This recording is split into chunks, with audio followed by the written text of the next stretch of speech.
शाकोट की मारूफ सियासी और समाजी शख्सियत आबिद हुसैन कादरी ने डिप्टी कमिश्नर ननकाना तस्लीम अख्तर राव से मुलाकात की। रिपोर्ट मियां वसीम इश्तियाक और आप देख रहे हैं आज तक। आप देख रहे हैं आज तक न्यूज,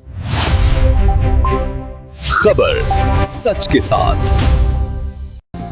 शाकोट की सियासी और समाजी शख्सियत आबिद हुसैन कादरी ने डिप्टी कमिश्नर ननकाना तस्लीम अख्तर राव से मुलाकात की और जिले में जारी तरक्याती कामों और ब्यूटिफिकेशन की कारकर्दगी को सराहा। उन्होंने नए डीपीओ अरसलान जाहिद को खुशामदीद भी कहा और अमन अमान की बेहतरी की तवक्का जाहिर की।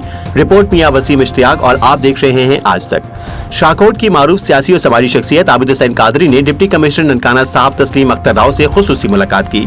इस मौके पर DPO Nankana Sahib Arsalan Zahid, ADC R Nankana Maheen Fatima, assistant commissioner Nankana Sahib Sana Sharafat, additional deputy commissioner Khurram Shahzad, DSP Nawaz Virk और इंचार्ज सीसीडी ननकाना साहब मजहर हुसैन भी मौजूद थे। मुलाकात के दौरान आबिद हुसैन कादरी ने जिले भर में जारी ब्यूटिफिकेशन और तरक्याती इक़दामात पर डिप्टी कमिश्नर ननकाना साहब तस्लीम अख्तर राव को खराज तहसीन पेश किया और उनकी कारकर्दगी को सराहा। इस मौके पर आबिद हुसैन कादरी ने नए तैनात होने वाले डीपीओ ननकाना साहब अरसलान जाहिद को खुशामदीद कहते हुए नेक ख्वाहिशात का इजहार किया और उम्मीद जाहिर की कि इनकी क़यादत में जिले में अमन और अमान की सूरत हाल मजीद बेहतर होगी। आज तक न्यूज, खबर सच के साथ।